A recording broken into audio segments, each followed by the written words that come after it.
One of the really interesting scenes is the dialogue between Professor Hulk and the Ancient One during the Battle of New York, in which we learn that removing a stone from a universe would create a branch reality more vulnerable to forces from other dimensions. The question that we're going to be discussing in this video is why the Ancient One gave the stone to Bruce Banner after saying that it is the duty of the Sorcerer Supreme to protect the Time Stone. Before we continue this video, if you guys do enjoy this video, be sure to leave a like on it and subscribe, as your support is greatly appreciated. In the Doctor Strange movie, we learn that the Time Stone is an extremely powerful weapon that all sorcerers have to keep at all costs, since it will allow them to protect Earth from the forces of evil. In Avengers Infinity War, Doctor Strange emphasizes it even more, telling Tony that he would let him die and Peter die in order to protect this Time Stone. Despite all this, the Ancient One still gave the Time Stone to Bruce Banner, so let's discuss why. Another interesting detail is the scene in which Hulk speaks to the Ancient One, which was actually reshot, so the original version was very different from what we saw in theatres. I'll also cover that in this video. She said to Bruce that if you remove at least one Infinity Stone, then a branch reality will be created. This alternative reality will eventually be outrun by the forces of darkness. Thanos eventually destroyed all the Infinity Stones in the main timeline, including the Time Stone, which means according to the Ancient One's logic, the main reality would be destroyed from other beings from other dimensions, like the Dark Dimension, for example. Although Thanos said that he destroyed the stones, during a live Q&A in Washington DC,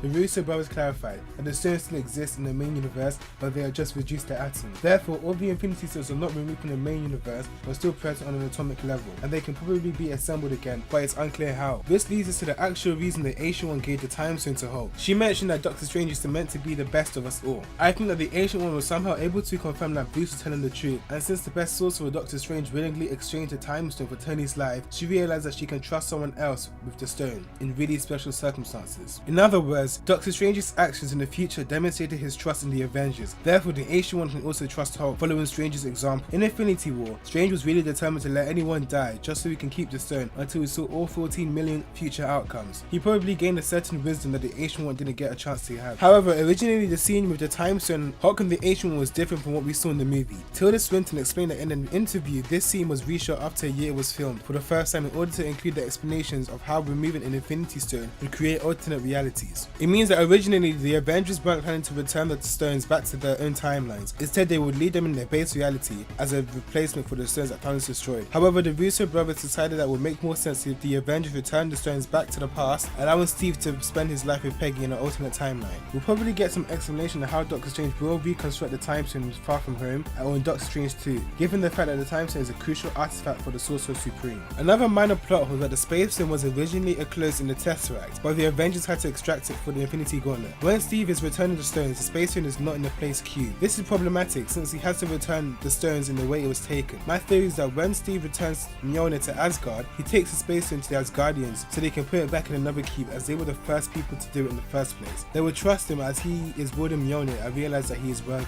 Thanks for watching. I hope you guys did enjoy this video. If you did, please leave a like on it as your support is greatly appreciated, and subscribe. Thank you for watching, and I'll see you in the next video.